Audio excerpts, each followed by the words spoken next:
हरियाणा सरकार ने खत्म किया 134A का नियम। अब गरीब बच्चों को निजी स्कूलों में फ्री में नहीं मिलेगा दाखिला। हरियाणा सरकार ने खत्म किया 134A का नियम। 134A नियम के तहत एडमिशन्स को लेकर लगातार पिछले दिनों हमने बहुत सारी खबरें चलाई हैं और कई बार तारीखों को भी आगे बढ़ाया सरकार ने, और आज एक खबर आ रही है कि प्रदेश सरकार ने 134A का नियम खत्म कर दिया, नियम ही समाप्त कर दिया। यानी अब गरीब बच्चों को निजी स्कूलों में फ्री में एडमिशन नहीं मिलेगा। ये फैसला क्यों कर लिया गया, क्या वाकई ये फैसला जरूरी था? इस पर जवाब लेना बहुत ज्यादा जरूरी हो गया है। सरकार को बताना चाहिए या क्या कहा है सरकार ने इस फैसले का ऐलान करते हुए, जानना यहाँ जरूरी हो गया। चंडीगढ़ से ये बड़ी खबर आ रही है पूरे प्रदेश के लिए। हरियाणा सरकार ने 134A का नियम ही समाप्त कर दिया। मतलब आप समझ गए होंगे, अब गरीब बच्चों को निजी स्कूलों में फ्री में एडमिशन नहीं मिलेगा। हमारे संवाददाता रवि कालीरमन जुड़ गए हैं ज्यादा जानकारी के साथ। सबसे पहले तो आप ये बताएं कि सरकार ने क्या कहते हुए यह ऐलान किया, क्यों ये फैसला लेना पड़ा? अनामिका, देखिए 134A के तहत जो गरीब बच्चों का निजी स्कूलों में फ्री दाखिला होता था, फ्री पढ़ाई होती थी, वो अब सरकार ने खत्म करने का फैसला किया है। इसके पीछे की वजह जो है वो अभी तक साफ नहीं हो पाई, लेकिन जो कहा जा रहा है वो अब केंद्र सरकार की नीति के तहत गरीब बच्चों के जो दाखिले हैं वो स्कूलों में होंगे, जिसको लेकर 134A right to education act जो हरियाणा में लागू था, हरियाणा के गरीब बच्चों को स्कूलों में दाखिला मिलता था, उसको लेकर अधिसूचना है वो जारी कर दी गई। अब 134A के तहत जो तमाम जो बच्चे हैं उनका दाखिला प्राइवेट स्कूलों में नहीं हो पाएगा। हालांकि इसके पीछे जो बात वजह बताई जा रही है वो ये बताई जा रही है कि कहीं ना कहीं केंद्र सरकार की कोई नीति है जिसके तहत जो है आगे आने वाले समय में जो है गरीब बच्चों के दाखिले होंगे। आने वाले समय में जो होगा उस पर अभी खुलकर कुछ बोला है सरकार ने, या केवल ये अंदेशा लगाया जा रहा है? एक सवाल यहाँ पर ये। दूसरा सवाल रवि, बीते दिनों हमने देखा तारीख पर तारीख आगे बढ़ाए जाते रहे कि नहीं, जो मेरिट लिस्ट में है उन बच्चों का एडमिशन होगा, और ये भी सुनिश्चित कर रही थी प्रदेश सरकार कि जो स्कूल एडमिशन नहीं लेंगे और बच्चे मेरिट लिस्ट में, उनके खिलाफ हम एक्शन भी लेंगे। तो 134A को लेकर बीते दिनों इतना स्ट्रॉन्ग मोड दिखाना, इतना एक्टिव मोड दिखाना, और एकाएक आज शाम ढले ये खबर आ गई कि हम तो 134A को ही हटा रहे हैं, ये समझ में नहीं आया रवि। अनामिका, देखिए जिस प्रकार से इस बार का जो बजट सत्र था, बजट सत्र में भी इस मामले पर खुलकर चर्चा की गई थी। तमाम जो बच्चों हैं, निर्दलीय विधायक बलराज कुंड की तरफ से जो है आवाज उठाई गई थी विधानसभा के अंदर कि 134A के तहत जो बच्चों को एडमिशन है वो नहीं मिल पाता है। ऐसे में कहीं ना कहीं इससे पहले जो निजी स्कूल संचालक हैं वो भी कोर्ट जा चुके थे और उनकी तरफ से कहा जा रहा था कि बकाया जो है स्कूलों का वो नहीं दिया गया। हालांकि शिक्षा मंत्री कंवरपाल गुर्जर की तरफ से साफ कर दिया गया था कि तमाम जो पैसा है गरीब बच्चों के एडमिशन का स्कूलों को जो देना था सरकार को, वो उनकी तरफ से जो तमाम जो राशि है वो जारी कर दी गई है। तो ऐसे में कहीं ना कहीं जो प्राइवेट स्कूल संचालक इस जो 134A के नियम के तहत जो स्कूलों में एडमिशन दिया जाता था गरीब बच्चों को, उसके खिलाफ कहीं ना कहीं वो भी कोर्ट में थे। और जिक्र करें 134A के राइट टू एजुकेशन एक्ट जो है उसमें कहीं ना कहीं प्राइवेट स्कूल संचालक जो है वो भी इसका स्वागत कर रहे हैं इस फैसले का। और हालांकि जिस प्रकार से जो केंद्र की कोई नई नीति, शिक्षा नीति जो बताई जा रही है कि गरीब बच्चों को एडमिशन उस नीति के तहत दिया जाएगा। हालांकि अभी पूरी तरीके से इस पर जो है क्लियरिटी इस मामले पर नहीं आई है। ये क्लैरिटी सरकार को इस ऐलान से पहले रवि नहीं रख देना चाहिए था क्या, कि हम किन नियमों के तहत अब गरीब बच्चों के आगे की पढ़ाई को, आगे के भविष्य को देख रहे हैं और इसलिए हम 134A हटा रहे हैं। ये बहुत जाहिर सी बात है कि जो प्राइवेट स्कूल संचालक हैं वो इस फैसले का वेलकम करेंगे, क्योंकि वो पक्षधर थे ही नहीं और इसीलिए बार बार तारीख बढ़ानी पड़ रही थी यहाँ पर शिक्षा मंत्री साहब को कि आपको एडमिशन देना पड़ेगा, तो वो तो वेलकम करेंगे ही। लेकिन अभिभावकों का और उन बच्चों का क्या जो 134A के तहत एक उज्जवल भविष्य की कामना कर रहे थे, आगे उनके लिए क्या है, इस पर भी क्लैरिफिकेशन नहीं है अभी हाल फिलहाल सरकार के पास। ऐसे में सरकार जो है वो अपने इस फैसले को लेकर रवि क्या कटघरे में, सवालों के कटघरे में खड़ी आपको नहीं दिख रही है? बिल्कुल, देखिए अनामिका, जिस प्रकार से ये 134A का जो नोटिफिकेशन सरकार ने आज जारी की है, तो इसके पीछे वजह साफ है कि सरकार केंद्र की नीति को अपनाना चाहती है। हालांकि ये क्लैरिफिकेशन जो है हरियाणा सरकार को पहले दी जानी चाहिए थी तमाम जो है। हालांकि शिक्षा मंत्री हरियाणा के वो कहीं विदेश दौरे पे है इस वक्त, और जैसे ही आजकल में वो आते हैं तो तमाम जो जानकारियां हैं इनसे जुड़ी वो देंगे। फिलहाल कहीं ना कहीं केंद्र की जो नीति है, केंद्र की नीति के तहत जो है एडमिशन दिए जाने की बात कहीं ना कहीं सामने आ रही है। एक सवाल यहाँ पर और उठ खड़ा होता है रवि, मैं वो भी पूछ लेती हूँ आपसे। आप फोन पर हैं रवि? जी जी जी, ठीक है। जिन बच्चों को ऑलरेडी एडमिशन्स मिल गए, ऐसा नहीं था कि सभी बच्चों को नहीं मिले हैं, तो जिनको 134A के तहत एडमिशन मिल गए हैं, अभी फिलहाल जो ये साइकिल चल रहा है उनके पढ़ाई का, इस वर्ष में उनके भविष्य का, उनकी पढ़ाई का क्या? अनामिका देखिए, जो इस वर्ष जो एडमिशन हुए हैं वो बदस्तूर एडमिशन जारी रहेंगे। उन बच्चों की पढ़ाई का खर्च जो है वो सरकार उठाएगी। हालांकि इसके बाद जो अगले साल से जो तमाम चीजें हैं, जो बदलाव किया जाना है, 134A के जो नोटिफिकेशन जारी की गई है कि 134A के तहत जो गरीब बच्चों को हरियाणा के निजी स्कूलों में दाखिला नहीं मिलेगा, तो कहीं ना कहीं इस साल के जितने भी एडमिशन हुए हैं उसका खर्चा हरियाणा सरकार उठाने जा रही है। और अगले साल से ये नीति जो है वो अपनाने की बात जो है वो सामने आ रही है कि अगले साल से ये तमाम जो चीजें हैं वो लागू हो जाएंगी। जी चलिए, बहुत शुक्रिया आपका हमें अपडेट करने के लिए। और भी कोई अपडेशन हो और इस पर अभी प्रतिक्रियाओं का दौर शुरू होगा तो उन रिएक्शंस के लिए भी मैं लौटूंगी जरूर, आप भी जुड़िएगा। हमारे साथ शिक्षाविद प्रोफेसर सुभाष सप्रा एक बार फिर से मौजूद है। थोड़ी देर पहले सुभाष जी आप बैठे हुए थे हमारे साथ हरियाणा न्यूज के स्टूडियो में, हम नकल पर बात कर रहे थे। अभी देखिए एकदम से इतनी बड़ी खबर आ गई, हरियाणा सरकार ने 134A का नियम ही खत्म कर दिया। पहला रिएक्शन आपका? मैडम बहुत अफसोस है, 134A ये सिर्फ गरीबों के लिए है।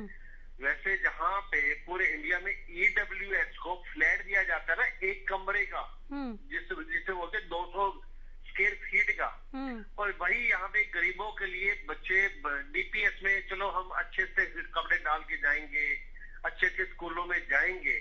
और 134A का मामला मैं कई बार वहाँ पे डिबेट में भी बैठा हूँ, जब ये एडमिशन नहीं कर रही थी सरकार, मुझे तो हैरानी हो रही है।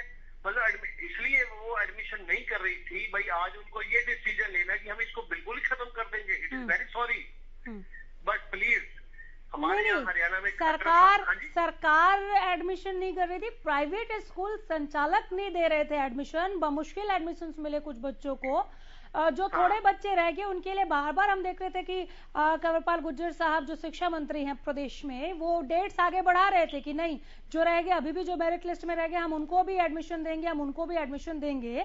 और अभी बहुत ज्यादा पीछे की ये बात नहीं है, सरकार की सख्ती भी हमने 134A पर देखा है कि नियम को मानना होगा।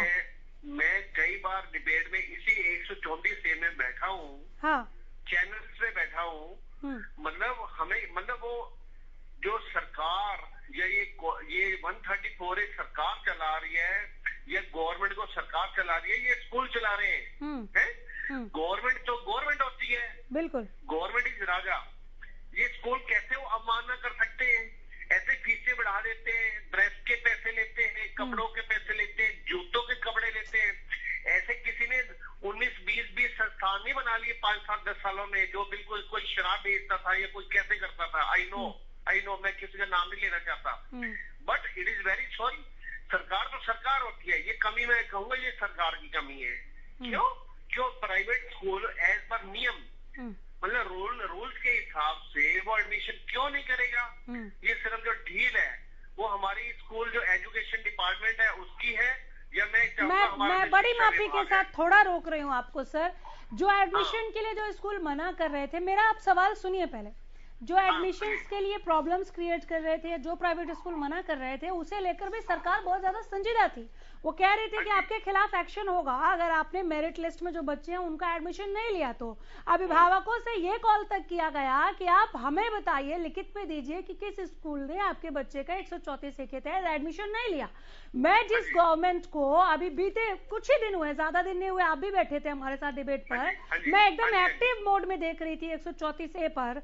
आज एकाएक 134A का फैसला खत्म कर देना, समाप्त कर देना कि हम ये नियम ही खत्म कर रहे हैं, आगे से अब इस नियम के तहत एडमिशन्स नहीं मिलेगा, तो फिर गरीब बच्चों का क्या होगा? हम शिक्षा का हब कैसे बनाएंगे? अभी हमारे साथ रवि कालेरामन हमें अपडेट कर रहे थे कि केंद्र की पॉलिसी को अपनाने जा रही है सरकार, लेकिन वो पॉलिसी क्या होगी? 134A के तहत अभी तक जिन बच्चों को एडमिशन्स मिल रहे थे वो अगला सेमेस्टर, अगली जो अगले कक्षा की पढ़ाई वो किस स्कूल में करेंगे, ये सब भी क्लियर करते हुए इसको खत्म नहीं करना चाहिए था क्या, या खत्म ही क्यों करना चाहिए था, ये सवाल है। अभी नई एजुकेशन पॉलिसी हमारे यहाँ लागू नहीं हुई, हाँ। नए नोटिफिकेशन लागू नहीं हुए हैं।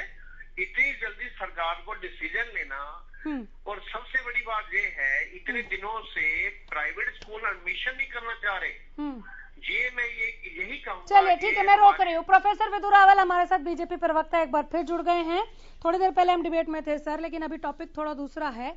ब्रेकिंग न्यूज आई है कि 134A का नियम खत्म कर दिया, तो फिर आगे की पढ़ाई गरीब बच्चों के लिए किस तरह से? 134A नहीं तो और क्या प्रोफेसर साहब?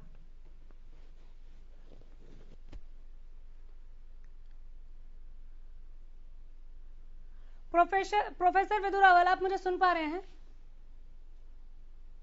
प्रोफेसर साहब आवाज मिल रही है क्या? मुझे बहुत अच्छे से आ रही है, आपको हाँ, मेरी आवाज आ रही है? सर आप बोलिए। 134 मैं बिल्कुल सुन पा रही हूँ। 134A नहीं तो क्या? देखिए, ये एक बहुत ही स्वागत योग्य कदम है। इसको गलत तरीके से इस प्रकार से प्रस्तुतिकरण किया जा रहा है। मैं सुन रहा था कि कोई ऐसे कह रहे थे कि ये बड़ा दुर्भाग्यपूर्ण है।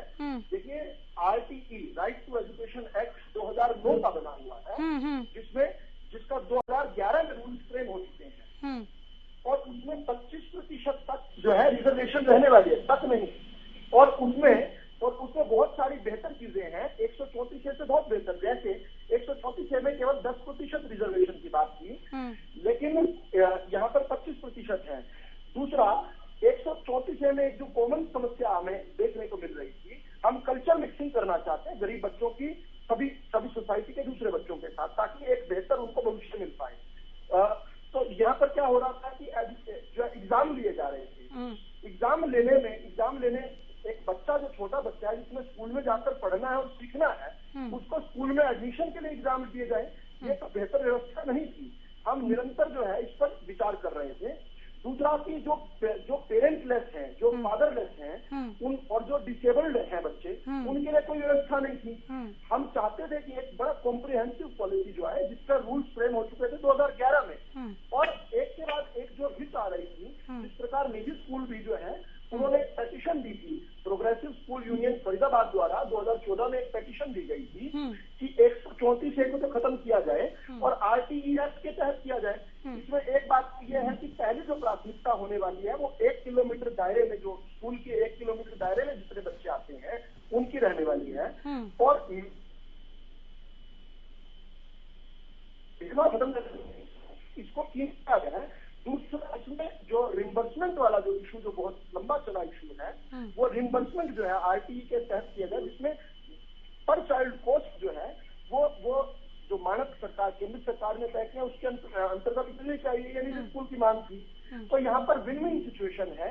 केवल निजी, अब मुझे लगता है गतिरोध जो लगभग 10-12 साल अपनी लाइफ जी गया, वो गतिरोध खत्म हो गया। इसके साथ ही अब निजी स्कूल ये कंप्लेन नहीं कर पाएंगे कि उनको पर चाइल्ड कॉस्ट सरकार कम दे रही है, और साथ साथ जो भेदभाव खत्म करने की बात थी, हमने बहुत भरसक प्रयास किया। 134A को चलाने का हमने बहुत प्रयास किया। आपने बहुत सारे डिबेट किए इस पर, हमने हर प्रकार की सख्ती की, लेकिन फिर भी जमीन पर हम देखते थे कि कुछ समस्याएं थी। अब उन समस्याओं को तो हमें दो हाथ करना ही था, और हरियाणा के प्रत्येक बच्चे को बेहतर शिक्षा मिले, ताकि वो आगे जाकर भारत की प्रगति में अपना महत्वपूर्ण योगदान। चलिए ठीक है, मैं आ रही हूँ आपके पास। आपने कहा ये विन विन सिचुएशन है प्राइवेट स्कूल संचालकों के लिए, तो मैं समझ पा रही हूँ, लेकिन मुझे लग रहा है एक बार शायद आपको दोहराना पड़ेगा। अभिभावकों और उन गरीब बच्चों के लिए विन विन सिचुएशन कैसे है, मैं एक बार दोबारा लौट कर आऊंगी और बहुत कम समय लूंगी वापस लौटने में। पवन नेहरा हमारे साथ प्राइवेट स्कूल एसोसिएशन से जुड़ गए हैं। आप पवन जी वेलकम कर रहे होंगे इस फैसले का? जी देखिए, सरकार से जो हमारी मांगे थी कि 134A के तहत जो बच्चे हमारे पास पढ़ाए जा रहे हैं काफी लंबे समय से, जब तक हमने उसकी मांग डिमांड को करते रहे, सरकार को हम भी पढ़ाते रहे, लेकिन सरकार से जब हमने उसका भरपाई के लिए कुछ मांग लिया तो उन्होंने उस 134 को वापस ले लिया। ये हमारे लिए स्कूल संचालकों के लिए एक अच्छी बात है, लेकिन स्कूल संचालक भी कभी नहीं चाहता कि कोई गरीब आपने ऐसा क्या मांग लिया कि उन्होंने वापस ले लिया? वो कह रहे हम बेहतरी के लिए हमने वापस लिया, आप कह रहे हमने कुछ मांग लिया इसलिए वापस ले लिया। आप अगर रिप्लेस करना चाहते हैं तो साथ साथ ही अपना कानून दूसरा भी साथ लेके आते ना। वर्किंग करने के बाद आप इसको लेते जी, इसकी जगह पे ये इंट्रोड्यूस कर रहे जी, उससे बेहतर है। होगा वाली बात में दिक्कत आती है ना। होगा वाली बात में ठीक है। मैं जब प्रोफेसर साहब सप्रा जी बने रहिएगा, आऊंगी। हाँ प्रोफेसर साहब, ब्रेकिंग न्यूज चलाई है, इसलिए हो सकता है जो सभी मेरे साथी पैनलिस्ट हैं पूरी जानकारी के साथ नहीं आ पाए होंगे। मैं बताना चाहता हूँ, एक डिफॉल्ट कानून पूरे देश के अंदर लागू हो चुका है 2009 में, राइट टू एजुकेशन एक्ट 2009, इसके रूल्स फ्रेम हुए थे 2011 में। जहां पर भी कोई प्रदेश का अपना कानून नहीं है, जैसा हरियाणा के अंदर 134 से बनाया हुआ था, जैसे राजस्थान के अंदर ये कानून कोई अलग से नहीं बना हुआ था, तो जो केंद्र सरकार का डिफॉल्ट कानून है वो वहां पर ऑटोमेटिक प्रेसिडेंस ले लेता है। इसमें कोई भी अलग समस्या वाली बात नहीं है। और 134A को खत्म करने और RT को लागू करने के लिए जब माननीय कोर्ट ने, माननीय पंजाब हरियाणा हाई कोर्ट ने इससे पूछा था 2014 में, तो इन्होंने कहा था कि जी हमें तो वो सूट करता है क्योंकि उसमें पर चाइल्ड कॉस्ट ज्यादा है, उसमें पेमेंट देने में दिक्कत नहीं है, और हमें इस प्रकार से सूट करता है कि 10% से बढ़कर ये 25% तक रिजर्वेशन हो जाएगी। आपने सवाल पूछा था कि विन विन सिचुएशन कैसे है। विन विन सिचुएशन ऐसे है कि गरीब परिवारों से, झुग्गियों से निकले हुए बच्चे जो हैं वो कई बार जो है कंपटीशन में कम्पीट नहीं कर पाते हैं। उनसे एग्जाम लेकर उनका एडमिशन होता था, तो क्या एक न्यायपूर्ण व्यवस्था थी? नहीं थी। बच्चा तैयार होगा कंपटीशन के लिए तो स्कूल में पढ़कर, लेकिन स्कूल में जाने से पहले उसका एडमिशन दिया जाना ये ठीक नहीं था। दूसरा, जो बच्चे डिसेबल्ड हैं या जिन बच्चों पेरेंटलेस बच्चे हैं, फादरलेस बच्चे हैं, उनके लिए कोई 134 के अंदर प्रोविजन नहीं थी, इसके अंदर है। तीसरा, बच्चों को क्या चाहिए? स्कूल उनकी विसिनिटी में हो, स्कूल पास में हो। यहाँ पर एक बिल्कुल साथ में स्कूल 1 किलोमीटर के दायरे में रहने वाले जो बच्चे हैं उनको प्राथमिकता मिलने वाली है। तो this is a complete win win package, इसमें सभी को स्वागत करना चाहिए। ठीक है। जैसा आप कह रहे हैं, अगर ऐसा आप लोग करने जा रहे हैं तो वाकई ये वेलकम करने लायक है। लेकिन पवन नेहरा सवाल पूछ रहे हैं, जैसे आपने भी कहा कि ये न्यायपूर्ण नहीं था और हम इसमें काफी समय से काम करने की कोशिश कर रहे थे, तो इनका सवाल ये है पवन नेहरा जी का कि आप फिर इसको लेकर क्यों आए? और उन्होंने ये सवाल पूछने से ये कहा, पहले ये कहा, आपने सुना उनको बेहतर तरीके से, कि हमने कुछ मांग लिया कि 134A के तहत जो नुकसान हो रहा है उसकी आप भरपाई कर दीजिए, इसलिए आप लोगों ने वापस ले लिया। देखिए, मैं आपको ये बताना चाहता हूँ, हालांकि 134 और फिर 134A दोनों जो है इंडियन नेशनल लोकदल और कांग्रेस की सरकारों में आया, लेकिन पहली बार स्कूलों को भुगतान दिया गया तो हमने दिया। पहला बच्चा जो 134A के तहत जो है जो स्कूल के अंदर गया वो भाजपा की सरकार के अंदर गया, क्योंकि हमारी प्राथमिकता थी। हमने रूल्स फ्रेम किए, पहले 300 और 500 रुपए जो रूरल स्कूल के बच्चे थे, पहली से छठी और छठी से 8वीं के लिए, फिर 500 और 700 रुपए अर्बन स्कूल के लिए, इसको हमने आगे बढ़ाया भी। और पहले जो हमने इसमें पहले जो किस्त इनको दी थी वो 12 करोड़ की थी, दूसरी जो किस्त थी 16-17 करोड़ की थी, और ये कुल मिलाकर अब तक जब मैं और आप बात कर रहे हैं लगभग 65-66 करोड़ के करीब हम पेमेंट कर चुके हैं स्कूलों को। तो ऐसा नहीं, हमने हर प्रकार से व्यवस्था की। देखिए, हमारा काम था कि हमारे बच्चे जो हैं, हमारे हरियाणा प्रदेश के बच्चे जो हैं, उनको बेहतर एजुकेशन मिले। इसके लिए किसी हद तक मतलब पवन नेहरा बेबुनियाद बात कर रहे हैं। मैं इतना हार्श तो नहीं हूँ इनके प्रति, लेकिन मुझे ये पता है कि कल का दिन सूरज चढ़ेगा तो बेहतर विवेक के साथ, बेहतर जानकारी के साथ ये भी स्वागत करेंगे और बच्चे भी स्वागत करेंगे और हरियाणा प्रदेश का जनगण स्वागत करेगा। ये एक बहुत ही लैंडमार्क वाटरशेड मूवमेंट है और इसका स्वागत होना चाहिए। सुभाष सप्रा जी, प्रोफेसर साहब, सप्रा साहब हैं आप? सुभाष सप्रा जी, चलिए है नहीं तो प्रोफेसर विदुरावल, जैसा कि आप कह रहे हैं कि अभी हमने ब्रेकिंग न्यूज चलाई है, हमने इस न्यूज को भी ब्रेक किया है, इसलिए बहुत ज्यादा लोग इसके बारे में जान नहीं रहे थे। लेकिन मुझे उम्मीद है कि आपको सुनने के बाद, मैंने आपको कहा भी कि आप दोहरा दीजिए, आपने दोहराया भी, लोगों को काफी कुछ क्लियर हो गया होगा। अब जैसे ही रिएक्शंस आएंगे मैं एक बार फिर आपके साथ जुड़ जाऊंगी। फिलहाल बहुत शुक्रिया आप सबों का हमारे साथ जुड़ने के लिए।